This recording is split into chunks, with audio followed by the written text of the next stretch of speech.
तो निश्चित ही अपन को वो फल है वो जरूर प्राप्त होगा। अब मैं कायदों के कड़ी में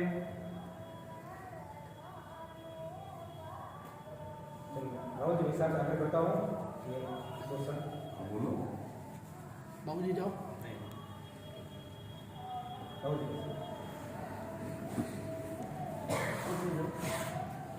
मुझे गुरुवर के श्री चरणों में नमन।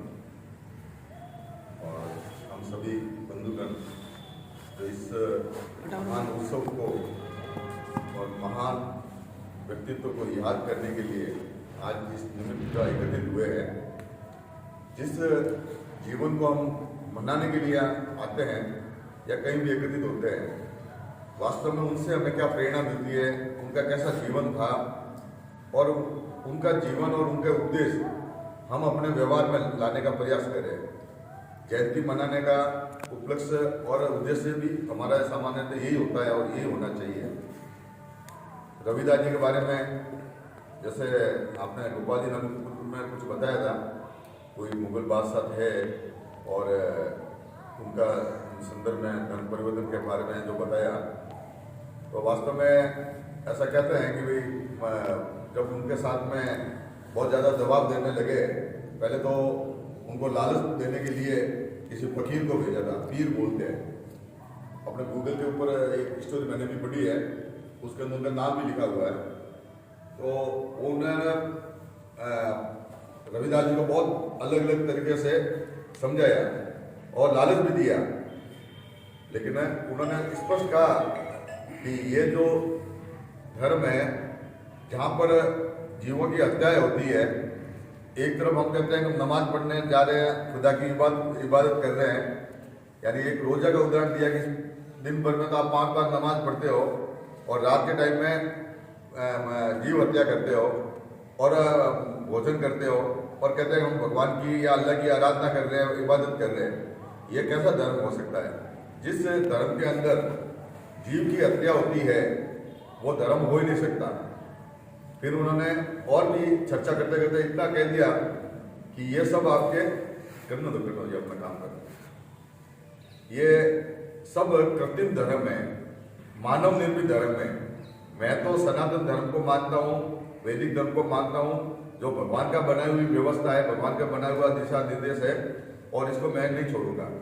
और चर्चा के अंदर वो जो पीर थे वो इतना प्रभावित हुए कि उन्होंने भी अपना इस्लाम धर्म छोड़ दिया और सनातन धर्म का उनका शिष्य बन गया।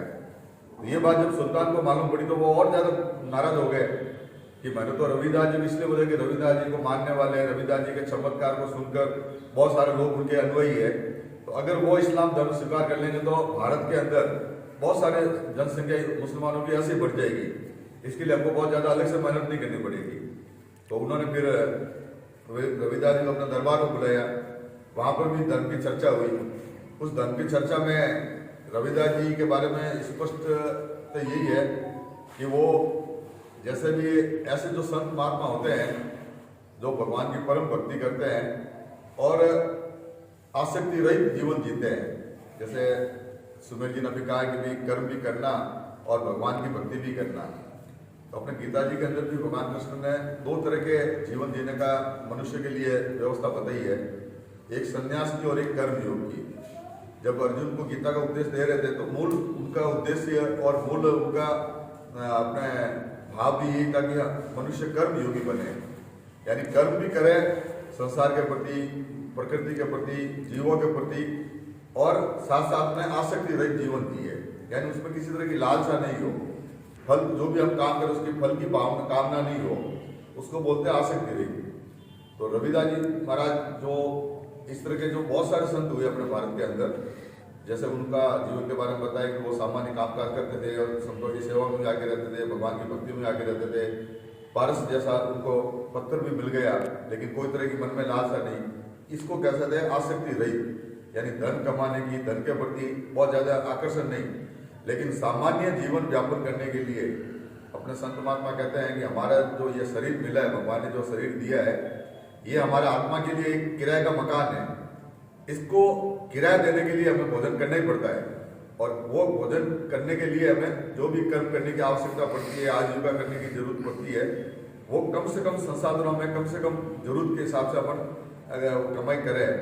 उसके अलावा ज़्यादा धन संग्रह के ऊपर कम ध्यान नहीं दें और भगवान की भक्ति में ध्यान दें, संतों की सेवा में ध्यान दें। तो रविदास जी के बारे में स्पष्ट पूरे संसार के अंदर ये बात तो फैल गई थी कि वो परमात्मा स्वरूप ही है, परमात्मा ऐसे भक्त हैं। तो जब सुल्तान के सामने इनके सामने सुल्तान की कोई बात नहीं बनी, सुल्तान कई तरह से इनको लालच दिया पहले, और मुझे वो शब्द याद नहीं है जो बादशाह के दरबार के अंदर पद मिलते हैं उनको। तो उन्होंने साफ नकार दिया कि मैं जब उस परमात्मा की बनाई हुई व्यवस्था को मतलब स्वीकार कर चुका हूँ, तो अब मानव निर्मित कृत्रिम व्यवस्था को मैं स्वीकार नहीं करूँगा। भले आप मेरे को मृत्युदंड दे दो, मुझे जान से मार दो।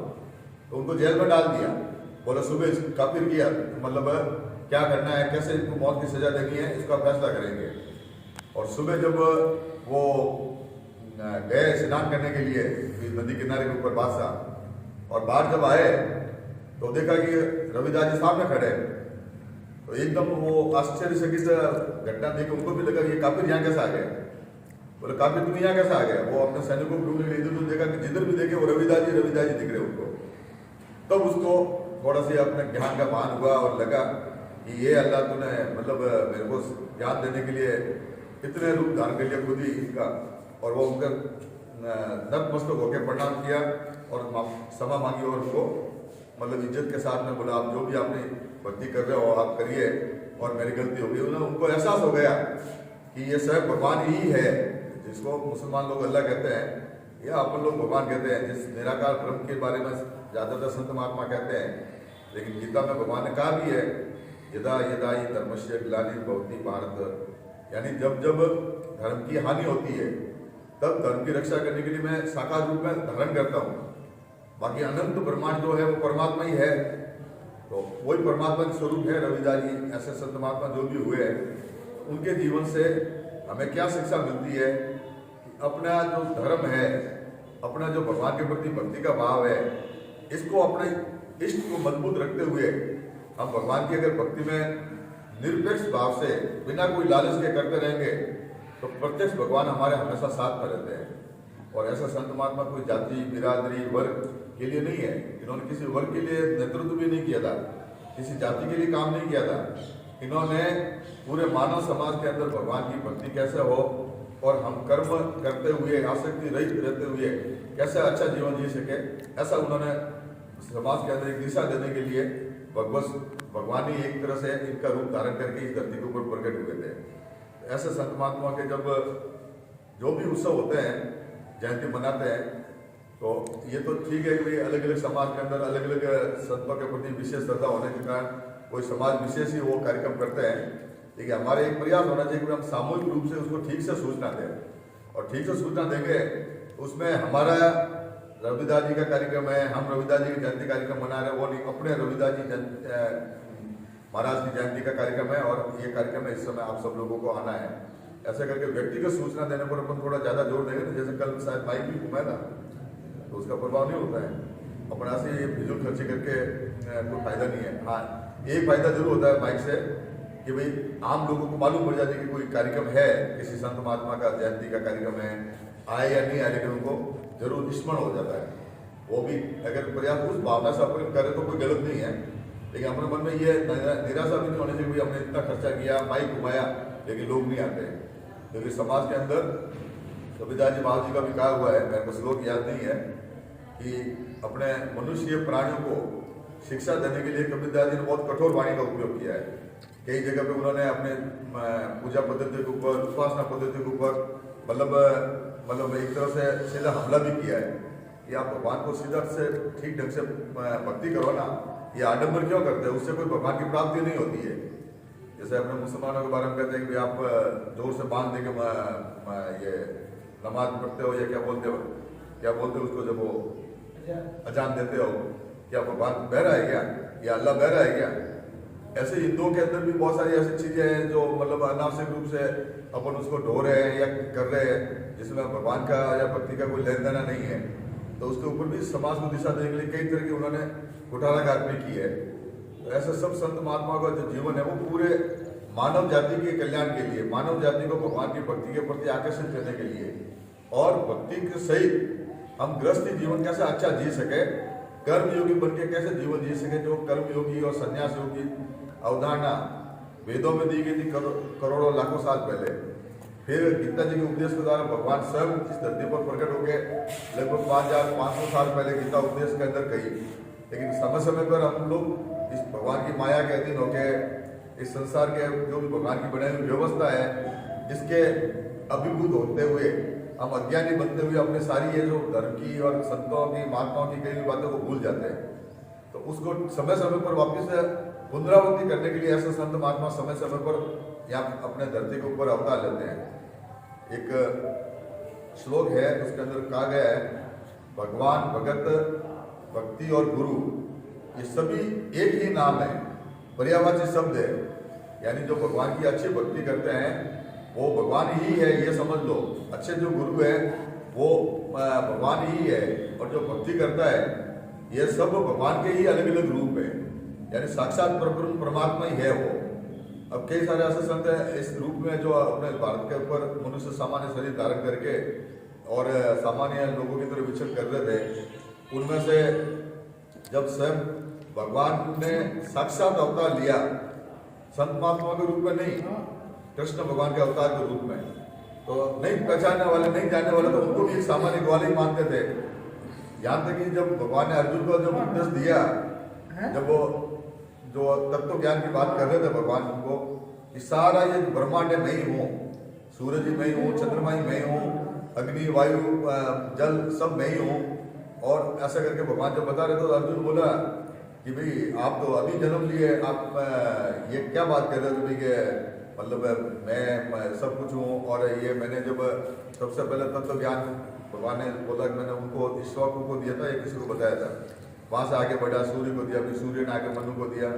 तो बोला आप तो अभी हुए हैं और आप कह रहे हो मैं। तब भगवान ने कहा कि तेरे और मेरे अनेकों जन्म हो गए, तेरे को याद मालूम नहीं पड़ता है, मेरे को मालूम है। और ये जो अनंत ब्रह्मांड है ये मेरी योग माया की अंश मात्र शक्ति से धारण किया हुआ हूं मैं, यानी सब परमात्मा ही की रचना है। लेकिन भगवान को भी लोग पहचान नहीं पा रहे थे। ऐसे संत महात्माओं के बारे में तो अपन जो कहते हैं वो ही उनसे प्रेरणा ले सकते हैं जिनके मन में श्रद्धा है। और वास्तव में ऐसे संतों का जीवन के लिए अपने बच्चों के बीच में, महिलाओं के बीच में ऐसा कार्यक्रम रखो अपन, जैसे मोहल्ले के अंदर रखो, जहाँ आपको लगता है कि भाई ऐसा है कि दो बातें हैं। एक तो जो भी संत महात्मा अलग अलग संप्रदाय वाइज कोई लोग ज़्यादा जुड़े हुए, तो अपने को लगता है कि जिनकी थोड़ी बहुत ही श्रद्धा है उन लोगों के बीच में अपन कार्यक्रम कर रहे हैं। बहुत ज़्यादा सार्वजनिकरण नहीं हो तो कोई बात नहीं, जैसे अपने मोहल्ले के अंदर ही अपन रखते हैं, थोड़े महिलाओं को, बच्चों को, सब लोगों को आगे करके बुलाते हैं, तो उसमें अपना कार्यक्रम की ज़्यादा अच्छा मतलब संदेश जाता है। हम जो भी कार्य करें उसमें हमारा ये एक अंतर मूल्यांकन जरूर हो कि उस काम करने से, उस कार्य करने से पॉजिटिविटी क्या पैदा हुई, सकारात्मकता क्या निर्माण हुई, या क्या कर सकते हैं, उसमें ध्यान रखे अपन कोई कार्यक्रम करने का थोड़ी योजना बनाए। जरूर नहीं है कि वो बहुत ज़्यादा पब्लिसिटी हो, बहुत ज़्यादा भीड़ हो। एक उदाहरण देता हूँ मैं, अपने यहाँ पे जागरण के बहुत सारे कार्यक्रम होते ही रहते हैं। अभी 5-7 साल पहले की बात है, गणेश चतुर्थी के कार्यक्रम होते रहते अपने पीपली चौक में, और शायद बहुत बड़ा जागरण का कार्यक्रम होता है, हजारों लाख रुपए इकट्ठे भी होते हैं, बड़े बड़े भजन कलाकार को बुलाते हैं और कार्यक्रम होता है। फिर मेरे को भी 1-2 बार वहाँ बुलाया। फिर वो जो साथ में भजन के साथ में लड़कियां को भी नाचने के लिए बुलाते हैं भजन के ऊपर, तो फिर मैंने वहाँ पे अपने जीवन भाई थे, वो आगे रहते थे थोड़े अग्रणी कार्यकर्ता में, उनको कहा मैं जीवन भाई ऐसे जागरण रखने से कोई फायदा नहीं है। तो बोलो वैसे अगर जागरण नहीं है, ऐसे अगर नाचने वाले नहीं बुलाएंगे लड़कियां तो फिर भीड़ भी नहीं होगी। तो हम भीड़ करने के लिए लड़कियों बुलाते हैं या भगवान के भजन करने के लिए जागरण रखते हैं, ये तो हमारे को तय करना पड़ेगा ना। तो हमारी पब्लिसिटी जरूर नहीं है, लेकिन हम कार्यक्रम जो भी कर रहे हैं उसका कहीं न कहीं थोड़ा बहुत अच्छा संदेश जाए और कोई उसमें से अच्छी सकारात्मकता लेके जाए। इसके लिए पब्लिसिटी, कीर्ति, बड़ा सुर्खियां बने, ये बिल्कुल अपना भाव नहीं होना चाहिए। ऐसे बड़े बड़े संत महात्मा के जो कार्यक्रम करते हैं तो निश्चित रूप से उनके प्रति थोड़ी बहुत भी श्रद्धा रखते हैं। जैसे छोटे छोटे बच्चे बैठे थे, ऐसा अपने मोहल्ले के तो बहुत सारे बच्चे और बालिकाएं और महिला, हम रविदास जी सब करते हैं, अपने घरों में तस्वीरें भी रखते होंगे।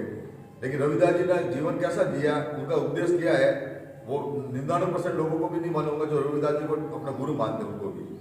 क्यों सुरेश जी, सही है या गलत है? अब मैं खुद जैसे अग्रवाल समाज से हूँ, हमारे वहाँ पर भी बहुत छोटा समाज है, हमारे यहाँ 10-12-15 घर ही होंगे मुश्किल से। अभी वो अग्रसेन जयंती मनाने शुरू की है कि बोले भाई अपने अग्रवाल समाज का वो जो भी उत्पत्ति हुई यहाँ से हुई अपने अग्रसेन जी महाराज से, और वो कार्यक्रम करते हैं, आरती कर लेते हैं, प्रसाद बांट देते हैं। मैं उनको बार बार बोलता रहता हूँ भाई कि जब आप कोई उत्सव मनाएं तो अग्रसेन जी महाराज का जीवन कैसा था, उनका जीवन में वो क्या संदेश मिलता है, वो तो कम से कम जानकारी दो, ताकि हम पर क्यों मना रहे वो एक संदेश लेके जाए जो भी आने वाले हैं।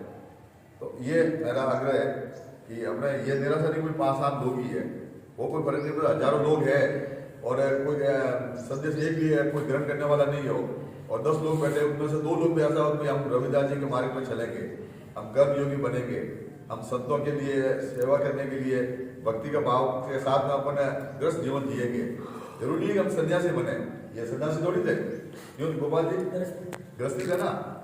आज एक बहुत बड़ी अपने में विकृति है कि भाई सन्यासी होता है वही भगवान को प्राप्त कर सकता है, या साधु होते हैं वही महान होते हैं, वो नहीं है। जो भगवान की भक्ति करते हुए कर्म योगी जीवन जीते हुए जो मनुष्य जीवन जीता है वो सन्यासी ही है। बहुत सारे ऐसे मतलब ग्रस्त भगत हुए हैं, वो सब सन्यासी नहीं थे, ग्रस्ती थे, लेकिन भगवान की भक्ति और आसक्ति रहित कर्मयोगी जीवन जीते थे, उन सबका मोक्ष हुआ, उन सबकी मुक्ति हुई, वो सब परमात्मा स्वरूप हुए। तो हम लोग ग्रस्ती है। अब मैं ये नहीं कह रहा हूँ कि सन्यासी बनते हो उसको रोको। और एक बात बता देता हूँ मैं आपको, गीता जी के अंदर भी कहा है, संत महात्मा भी कहते हैं कि पूर्व जन्म की जिनकी कमाई होती है, अच्छी भक्ति की हुई होती है, वो स्वयं उनको वैराग्य आ जाता है। किसी के कहने से वैराग्य आता नहीं है और किसी को रोकने से रुकता नहीं है। एक उदाहरण है, कल ही मैंने सुना है, बाहर से बाहर विदेशों के अंदर एक सुल्तान था, नाम भी अच्छा था, मीर भी जैसा कोई नाम था, मीर बाल्लम ऐसा कोई नाम था, याद नहीं मुझे। गुरु गोरखनाथ जी के समय की घटना है। वो महल के अंदर जो भी उनका होता है शयन कक्ष वगैरह, वहाँ पे दासी जो सारे तैयार करते हैं उनका शयन कक्ष वगैरह, तो बादशाह बाहर गए हुए थे, बाहर से आए, उस बीच में वो दासी वहाँ पे बिस्तर पे सो गई, तो वो सारा कमरा वगैरह सजावट करके बोला अभी बादशाह आने में देरी है, 2 मिनट में थोड़ा सी थक गई हूँ। कहते हैं कि वो भगवान की सब माया थी। तो जैसे बादशाह आया और देखा कि अपने मेरे बादशाह के बिस्तर के ऊपर दासी सो गई, उनको बड़ा जोरदार गुस्सा, वो चाबुक लेकर उनको मारने लगे।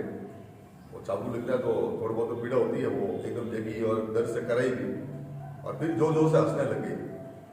वो दासी जब जोर जोर से हंसने लगी और उनको भी लगा बादशाह को व्यंग्यात्मक हंसी कि वो ऐसे क्यों हंस रही है, अभी तो रो रही थी।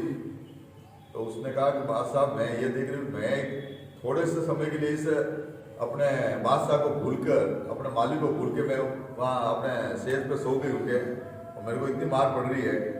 आप अपने मालिक को भूल के इस तरह से रोज आराम करते हैं, आपको कितनी मार पड़ेगी। ये दासी के ये 2 जो शब्द है वो बादशाह की पुरानी भक्ति को जगाने के लिए मतलब काम कर रहे हैं, और उसको एकदम ज्ञान हो गया। बोले तूने बहुत महत्वपूर्ण बात कही है, अब मेरे को बता मेरे को क्या करना चाहिए, मैं कहाँ जाऊँ, मेरे को भक्ति करनी है, मेरे को ये राज नहीं करना है।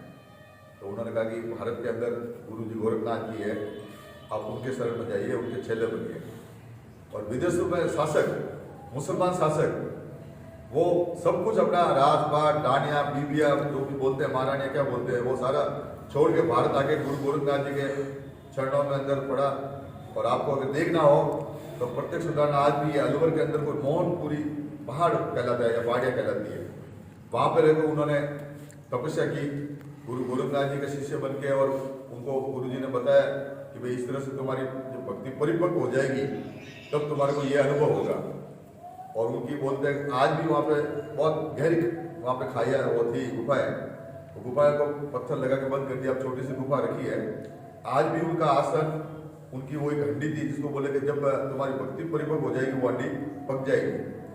और उनके खड़ाऊ आज भी वहाँ रखते हैं, और खड़ाऊ हर 6 महीने बाद में गिर जाते हैं और बदलना पड़ते हैं। तो ये मैं किसके लिए कहा था, वैराग्यवान सन्यासी मतलब अपने किसी के कहने से बनते नहीं, किसी के कहने से रुकते नहीं है। पूर्व जन्म की जब भक्ति होती है तो कोई कोई ऐसा संदर्भ उनके साथ में जुड़ जाता है अपना आप ही, और उसकी तरफ उनको आकर्षित लेके जाता है। वो उदाहरण एक जो मुसलमान था, जो भगवान के नाम ना जानता था, नहीं विष्णु भगवान है कौन है, कृष्ण भगवान कौन है, हिंदू क्या है, कुछ जानते नहीं था। वो तो इस्लाम धर्म के अंदर पैदा हुआ और इस्लाम को ही जानता था, लेकिन उसके पूर्व जन्म की जो भगवान की भक्ति थी और उसको खींच के यहाँ पे लेके आए। इसलिए संत महात्मा का जो जीवन है उसमें मेरा तो अंतिम इतना ही संदेश है कि हम सब लोग अच्छे कर्म करते हुए और भगवान की भक्ति में थोड़ा सी समय निकालते हुए अपना गृहस्थी जीवन जिए, अपना आजीविका चलाएं, अपना करते हुए कर्म करते हुए कार्य करें। ये वेदों का भी सार है, गीता जी का भी सार है, और जिन महापुरुषों की जयंती मनाने के लिए हम यहाँ एकत्रित हुए उनका पूरा जो जीवन है वो अपन अभी काफ़ी लोगों ने अलग अलग संदर्भ में बताई है। उस तरह से जीवन अपन लोग भी जीने का प्रयास करें। और अपने बच्चों के अंदर मेरा आपको निजी आग्रह है कि सब लोग हम लोग एक प्रयास करें, कोई भी संत महात्मा के बारे में जिनके प्रति भी हम लोग को श्रद्धा है उनका थोड़ा सी मतलब जो भी शास्त्र है उनका थोड़ा सा अध्ययन अपने घरों में होना चाहिए। बच्चों का भी हो, महिलाओं का भी हो और अपन खुद का भी हो, भले आधा पेज भी हो, एक पेज भी हो, और थोड़ा सी भगवान के नाम का स्मरण करें। इससे हम लोग संत महात्मा के बताए हुए रास्ते में चलते हुए हम बहुत अच्छे व्यवसायी, बहुत अच्छे गृहस्थी, बहुत अच्छे पारिवारिक जीवन जी सकते हैं।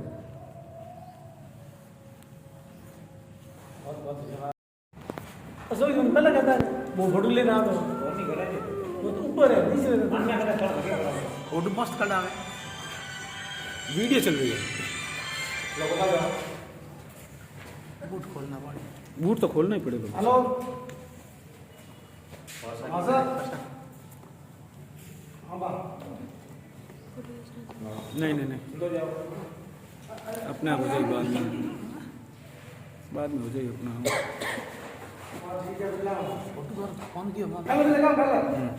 संतोष जी भाई साहब हमें देखो,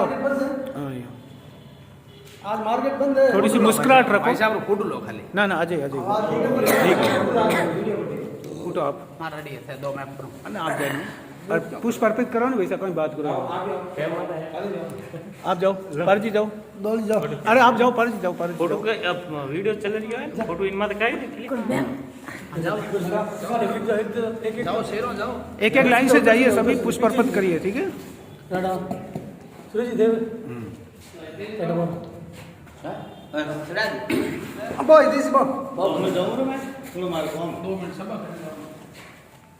थोड़ा मैं ये तो उधर लाया था होलसेल ऊपरी तो 370 आग मरे सोटिया कबड़ा में एक रुका ओ संतोष जी कबड़ा रुका कैसे में हो गए सब पता लगा है गोल से मार पता ले 250 में वो 250 कैमरा साइज सोटिया नीचे बैठो कैसे बच्चे नीचे बैठो, ये नाम है गरी से मेरे मोतियार बैठे थे उनके मेहमान आवे फोन करना ले जा फोन में क्यों पे किराए में ले और पर लाइन कट में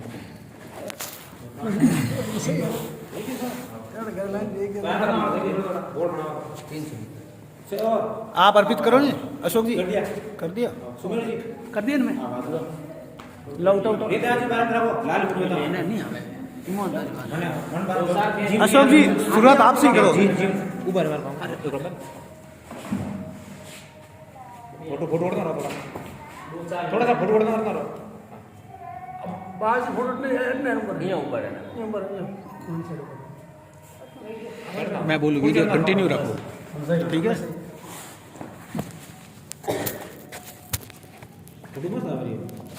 और एंगल सही है, फोटो खड़ा लो। संतोष जी सुधार आज हम यहाँ पे वेदांत जयंती मनाने निमित्त एकत्र हुए हैं। आप सभी को संत शिरोमणि गुरु वेदांत जयंती की हार्दिक शुभकामनाएं। मैं वेदांत जी के बारे में जानकारी करवाने निमित्त दौलत जी को आग्रह करता हूँ कि वह हमारे बीच में उनके बारे में जानकारी कराएं। दौलत जी।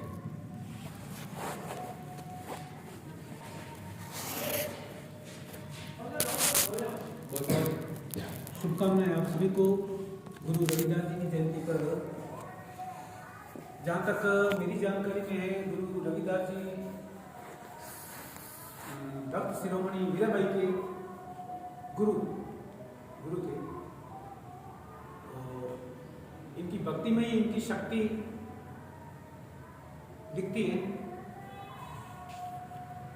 मैं सिर्फ इतनी सी बात कहना चाहूँगा कि रविदास जी ने जो भक्ति की है और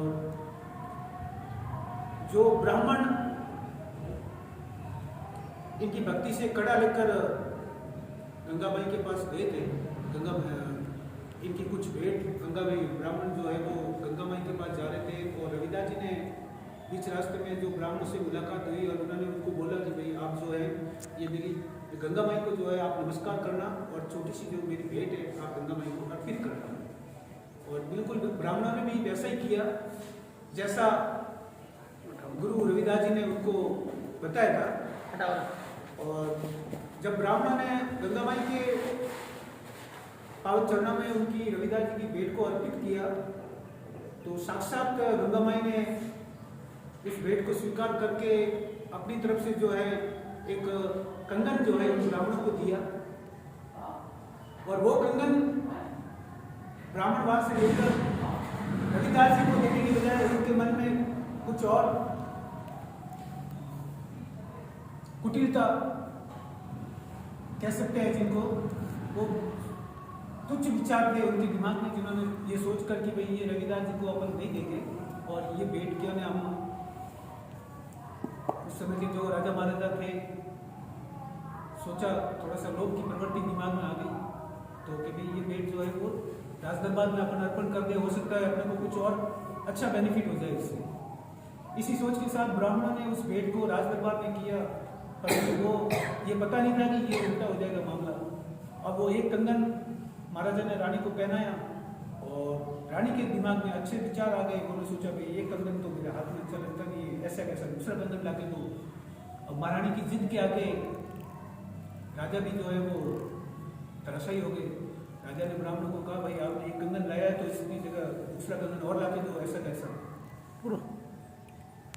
दूसरा कंगन और लाओ। तो महारानी ने उनकी मांग को जो है वो कायम रखा और राजा ने ब्राह्मण को बताया भाई ब्राह्मण फंस गए कि एक कंगन तो हमारे गंगाबाई ने उनको दे दिया, अब दूसरा कंगन कहाँ से लगेगा। मेरा सोचना यही है कि जब ब्राह्मणों ने इतनी भक्ति की है, ब्राह्मण मतलब ब्रह्म की खोज में जो निकलते हैं उसी को ब्राह्मण कहते हैं। ब्राह्मण का अगर संधि विच्छेद करेंगे तो ब्रह्म प्लस अण, ब्रह्म यानी ब्रह्म की जो अण मतलब खोज होता है, अन्वेषण, ब्रह्म की खोज जो करता है वही ब्राह्मण कहलाता है। अगर वो ब्रह्म की खोज कर सकते हैं, ब्रह्म की खोज में निकलते हैं और वो ब्रह्म को अर्जित भी करते हैं तो एक कंगन को पाने में उनको कहाँ दिक्कत आती है। एक कंगन की खोज करने में उनको कोई समस्या नहीं आनी चाहिए थी, लेकिन कहते हैं कि जहाँ भक्ति है वहाँ शक्ति है। ठीक है, यहाँ मेरे को कुछ थोड़ा सा शंका रहती है मेरे दिमाग में कि भाई जब ब्राह्मण के पास इतना तप था, वो इतने मतलब तपस्वी थे और इतने तपोमानी थे, तो फिर वो कंगन को क्यों नहीं कर पाए।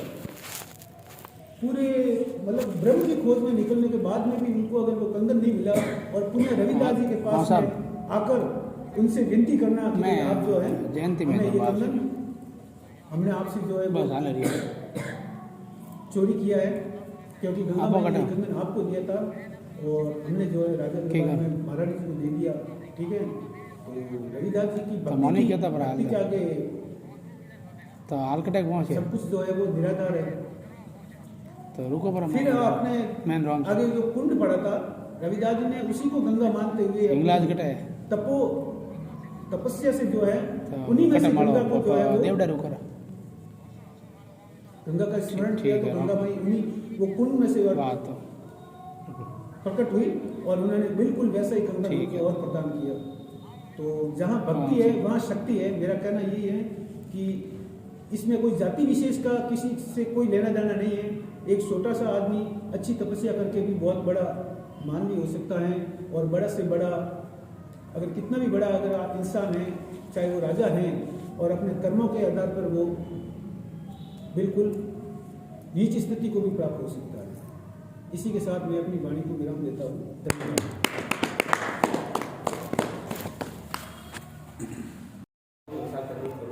और किसी को बोलने दो, सब बोल दिए। ये हमारा बातचीत बहुत जी बोले नहीं बोले, सुमेर जी बोलना बोला गुरु टीचर बोल सकते नहीं आवे ये तुझे पर मैं दो समझ बोल पर धक्के पर जाता तुझे में नहीं माओ नहीं बोले माओ नहीं बोले कैसे थोड़ा फोटो आया है कौन है बोले दो सर माओ नहीं बोले पढ़ दो मैंने पूरा है आगे हाँ हो गया फोटो लो ये फोटो अरे क्या फोटो में थोड़ा कम जाता है, शॉर्ट भी और विशाल भी। सुमित बोलो, आप आप बोलो, दो समझ बोलना दो मिनट। आप कल अरे मैं बोल बोलना बढ़िया नहीं दिया बात कर दियो याद नहीं बोलना पड़ी अब और वीडियो नहीं बनाना प्लीज हाँ हाँ क्या है, कोई बहुत अच्छा कोई वक्तव्य होगा तो उसको फॉरवर्ड करना चाहिए, अन्ना से करे तो फिर क्या है। वीडियो प्लीज हाँ, जरूरी नहीं है कि हर कार्यक्रम का वीडियो बने और फॉरवर्ड हो। समाज सुधारक संत शिरोमणि गुरु रविदास जी की जयंती पर पधारे हुए सभी विद्वानों को मेरा सादर प्रणाम और संत शिरोमणि के श्री चरणों में सत नमन करते हुए आज वो सब कहना चाहता हूँ। संत रविदास जी के बारे में बताया दौड़ जी ने, क्या नाम, गोपाल भाई साहब ने। उस समय की बात है जब हमारा भारतीय समाज कई वर्गों में विभाजित था, जाति के नाम पर, धर्म के नाम पर, सेक्टर के नाम पर। उस समय संत रविदास जी ने एक समाज के अंदर एकजुट होकर समाज के अंदर जो कुरीतियां थी उनको दूर करने के संदेश दिए और समाज के अंदर बहुत सारे सुधार किए। संत रविदास जी भगवान की भक्ति के संत थे। एक समय की बात है जब ये हमेशा प्रवचन देते थे, लोगों को कहते थे भक्ति के साथ साथ कुछ कर्म करके पैसे कमा करके अपना जीवन चलाना चाहिए, किसी के भरोसे नहीं रहना चाहिए, तो अपनी मेहनत करके खाना चाहिए। तो ये एक बार भगवान कृष्ण ने उनकी परीक्षा लेने के लिए धरती पर एक भिक्षु के वेश में आए और रविदास जी के पास आके बैठे और बोले, कुछ वार्ता करी, बैठे वार्ता हुई और फिर बोले, यार आप बहुत ही अच्छी भक्ति करते हो, आप भगवान के भक्त हो, मैं आप मेरे को भोजन कराओगे? कराया है, भोजन कराया भिक्षु को। उस रविदास जी ने तो देखते ही समझ गए भगवान खुद साक्षात मेरे सामने है, तो खास बहुत सारी बातें हुई। फिर उन्होंने कहा कि आपके पास लोग आते हैं, उनकी आप व्यवस्था करते हो, खाते हो, पिलाते हो, आपके पास पैसे नहीं है, आपको मैं एक पारस का पत्थर देता हूँ, वो पारस का पत्थर आप किसी भी लोहे की चीज के ऊपर घिसोगे वो सोने की बन जाएगी, कंचन की बन जाएगी। रविदास जी मौन में कुछ जवाब नहीं दिया। ऋषि मुनि ने कहा कोई कुछ बोलिए कि नहीं, मैं तो बस मेरा तो पारस का पत्थर भगवान है, मेरे लिए कोई कंचन वंचन कोई वैल्यू नहीं रखते, हमारे तो बस भगवान ही है, सब कुछ है। तो वे कोई कीधो कि भगवान को ऋषि की एक सुई पड़ी थी लोहारी बनने में, तो वो पारस का पत्थर घसे को उन्होंने रोना बनाए दो लो देखो ये ऐसे सोना बनेगा आपके। अब तो पहले वो पकड़ की हिवान हुई को में ले नहीं, बाद में कि बाबा नहीं लो तो आपकी मर्जी है, आप जदे आप रचाई जदे ले लीजिए, मैं आप लोग आड़ा रखे रखेंगे। भगवान वो किया बरा। बाद में 13 14 महीना में भगवान पास आया परीक्षा के बाद। इस बंदे ने तो 13 महीने में उस पारस के पत्र को देखा तक नहीं कभी। साफ सफाई करते हैं, एक कागज में लपेटा हुआ था कपड़े पे, वापस उनको वहीं रख देते, देखते भी नहीं था, क्योंकि उनके अंदर लालच नहीं था। भगवान की भक्ति करना, अपना कर्म करना और आजीविका चलाना उनका धर्म। भगवान आए 13 महीने बाद और बोले रविदास जी आपको मैंने पारस का पत्र दिया था और आप इससे सोना बना सकते थे, तो क्या सोना कुछ नहीं होता है? तो आप सोना कुछ क्या नहीं होता है? सोने से तो आप कंचन की वेगुटी बना सकते हो, कंचन की दुनिया बना सकते हो, पूरा महल महल सोने का बना सकते हो। तो मुझे इस चीज़ की आवश्यकता नहीं। पहाड़ पड़ी थी वो रौंपी आपकी जो रौंप होती है ना, कि हमारे पास तो पारस पत्थर भगवान है और भगवान हमारा पशु वे आपने रौंपे ली थी और आपने किस्मत रे माता ये पशु ना घसे भरी लगी, थोड़ी देर हुआ होना नहीं लगी। भगवान के मैं थारी परीक्षा ले आए तो संत महात्मा लेकिन तुम्हारी परीक्षा लेगी तुम आऊँ हो रहा है। तो जन टाइम अपो कभी भी कोई भगवान की पूजा करना सच्चा मानू करो नहीं, तो भगवान ने भी अपने देखे हारना पड़े ना, परीक्षा पूरी करनी पड़े। ये थे संत रविदास। इनके बारे में बहुत सारी चीजें हैं, बताएं तो सुबह हो जाती है। बहुत बहुत धन्यवाद जितना मेरे बात।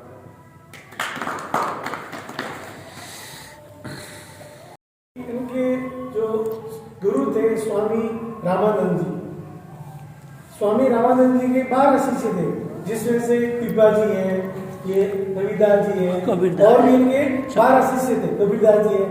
उसमें से ये रविदास जी मुख्य शिष्य थे। उनका जन्म 15वीं शताब्दी में हुआ था। संवत 1476 ईस्वी में उनका जन्म हुआ था। और मीराबाई जब उनकी उम्र 12 वर्ष थी, कुड़की मेड़ता सिटी में मीराबाई का जन्म हुआ था, और 12 वर्ष की उम्र में ही यह रविदास जी की शिष्या बन गई। एक राजा थे वो भी इनके शिष्य बने, एक और कोई राजकुमारी थी वो भी इनकी शिष्या बनी, यानी कि संत रविदास जी के 3 शिष्य बने। आगे की घटना आती है, संत रविदास जी और उनके पिताजी को उस समय मुगलों का शासन था, तो उनको धर्म परिवर्तन के लिए मजबूर किया गया। आपको मुसलमान बनना ही पड़ेगा, नहीं तो हम आपको मार देंगे। तो उनके पिताजी और रविदास जी ने कहा हमें आप मार दो, खत्म कर दो, लेकिन हम अपना धर्म परिवर्तन नहीं करेंगे। तो उसमें जो मुगल राजा थे उन्होंने विचार किया ये तो भक्त है, इनको अगर मारेंगे तो हमें क्या मिलेगा? कुछ नहीं मिलने वाला है। तो क्या आपको ये काम करना पड़ेगा, मरे हुए जानवर की चमड़ी उधेड़ कर उसकी जुत्ती बनानी पड़ेगी अगर जिंदा रहना है तो उन्होंने अपना धर्म परिवर्तन नहीं किया और मरे हुए जानवर की चमड़ी उधेड़ कर उसकी जुत्ती बनाते और अपना जीवन यापन करते। तो ऐसे करते। और संत महात्मा जो भी उनके घर पे आते, उनके दादाजी भी भगवान के भक्त थे, तो संत महात्माओं का आना जाना रहता था, तो उसका प्रभाव संत रविदास जी पर पड़ा। वो भी भगवान के प्रति श्रद्धा थी, भक्ति करने लगे। जब बड़े हुए उनकी शादी हुई, उनके पिताजी ने उनको अलग कर दिया, क्योंकि संत महात्माओं के जो जुत्ती बनाते थे उनके वो पैसे नहीं लेते थे। तो पिताजी ने विचार किया ऐसे तो ये अपना जीवन यापन कैसे करेगा, तो उनको घर के पीछे झोपड़ी बनाकर पत्नी पुत्री को वहां बिठा दिया, आप यहाँ रहो और खाओ पियो और अपना जीवन यापन करो।